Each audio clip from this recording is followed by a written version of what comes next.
കേരള ഗാനം ഇതിനു മുമ്പ് ഒരിക്കൽ മാറ്റാൻ ശ്രമം നടത്തിയിട്ടുണ്ട്.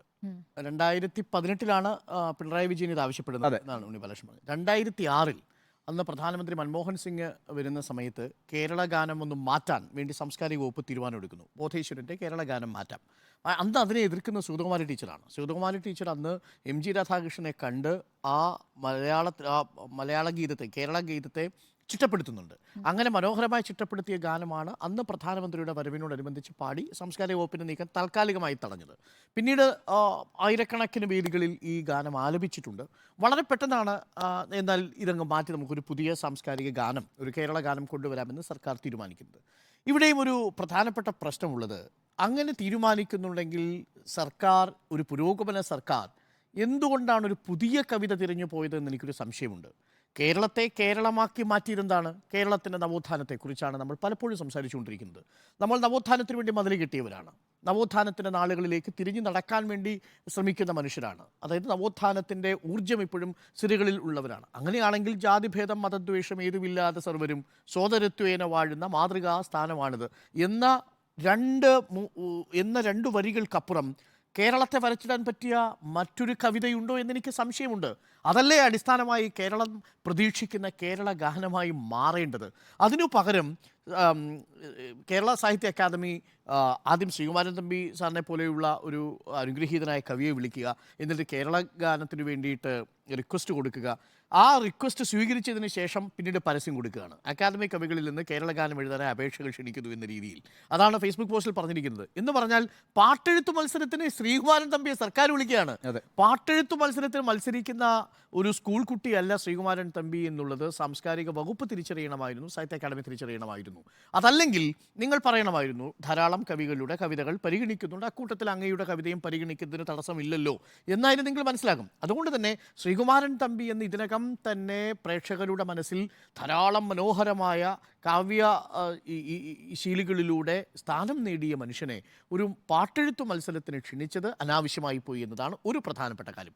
രണ്ടു നേരത്തെ സ്മൃതി സൂചിപ്പിച്ചതുപോലെ ഈ ശ്രീകുമാരൻ തമ്പി പ്രതിനിധാനം ചെയ്യുന്ന ഒരു രാഷ്ട്രീയ ആശയമുണ്ട്. ആ പരിസരത്ത് നിന്നുകൊണ്ട് ആധുനിക കാലത്തിലെ കേരള ഗീതത്തിനു വേണ്ടി അദ്ദേഹത്തെ ക്ഷണിക്കണമായിരുന്നു എന്നൊരു രാഷ്ട്രീയ അഭിപ്രായ വ്യത്യാസം എനിക്കുണ്ട്.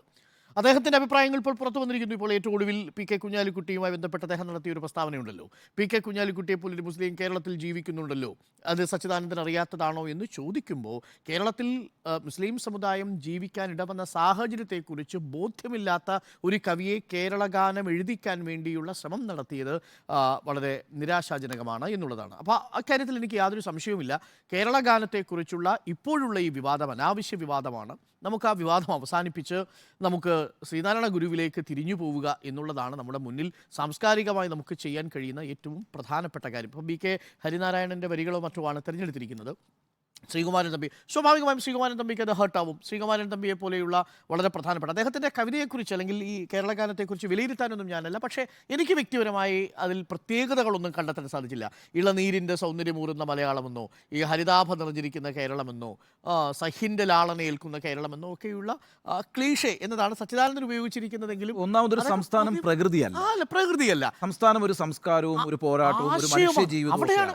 അവിടെയാണ് പപ്പാരിക്കുള്ള നല്ല നാട് ഭാരത നാട് എന്ന കവിത കേൾക്കുമ്പോൾ ഒരു തമിഴനുണ്ടാവുന്ന എന്താണ്, ഒരു ആവേശമാണ്. പോരാട്ടം, ചരിത്രം, വർത്തമാനം, അങ്ങനെയാണ് വരേണ്ടത്. അതെ. എന്നിട്ട് അതിന് തുടർന്ന് സുബ്രഹ്മണ്യ ഭാരതി എഴുതുന്നുണ്ടല്ലോ, പാരിക്കുള്ള നല്ല നാട് ഭാരത നാട് എന്ന് എഴുതിയിട്ട് എഴുതുന്നുണ്ട്. എങ്ങനെയൊക്കെയാണ് അത് സംഗീതത്തിൽ അമുദാന്തം എന്ന് പറഞ്ഞ കവിതയാലെ, സംഗീതത്തിനാലെ, ദയയാലെ, വീരത്തിനാലെ, പടയാലെ എന്നൊക്കെ പറഞ്ഞിട്ടാണ് കവിത എഴുതുന്നത്. അപ്പോൾ അത് ഒരു നാടിൻ്റെ സാംസ്കാരിക, രാഷ്ട്രീയ, സാമൂഹിക ജീവിതത്തെ അടയാളപ്പെടുത്തുന്നതാവണം.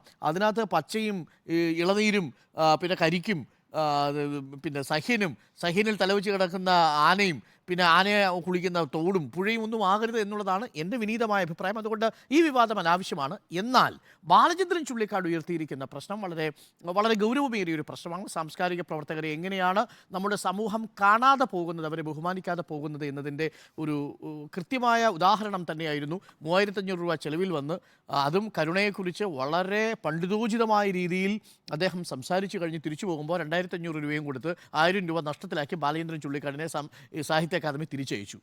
ഇതിനേക്കാൾ വലിയ അപമാനം ആ മനുഷ്യനോടില്ല. 3500 രൂപ ടാക്സി ചിലവായി 2500 രൂപ കൊടുത്താണ് ഈ സാഹിത്യ അക്കാദമി തിരിച്ചയക്കുന്നത്. പറ്റിപ്പോയിന്ന് മന്ത്രി പറഞ്ഞു കഴിഞ്ഞു, വിട്ടേക്കൂ. അല്ല, അത് വളരെ ഗുരുതരമായൊരു വീഴ്ചയാണ്. അതവിടെ ഇരുന്ന് ആ ടി എ എഴുതാൻ വരുന്ന ആളുടെ അവസ്ഥ ഒന്ന് ആലോചിച്ച് നോക്കി. അതും ഞാൻ ആ പ്രഭാഷണത്തിൻ്റെ കുറച്ച് ഭാഗങ്ങൾ കേട്ടിരുന്നു. വളരെ പണ്ഡിതോചിതമായ, വളരെ കാവ്യാസ്വാദകർക്ക് വളരെ ഫലപ്രദമായിട്ട് ഉപയോഗിക്കാൻ കഴിയുന്ന നിരീക്ഷണങ്ങളുണ്ട് അതിനകത്ത്. എന്നിട്ട് പോലും 2500 രൂപ കൊടുത്താണ് വിട്ടത്. അപ്പോൾ അതിലൊരു പ്രധാനപ്പെട്ട വിവാദം അനാവശ്യമല്ല, 400 അല്ലേ, വീഴ്ചയാണ്. 2400 കൊടുത്തത്, 100 വീണ്ടും കുറച്ചു. ശരി. അപ്പോൾ അനാവശ്യ വിവാദമാണ് കേരള ഗാനത്തിൻ്റെ പേരിലുള്ളത് എന്നതാണ് എൻ്റെ ടേക്ക്. സുജയ, ഇതിൽ 3 ടേക്ക്.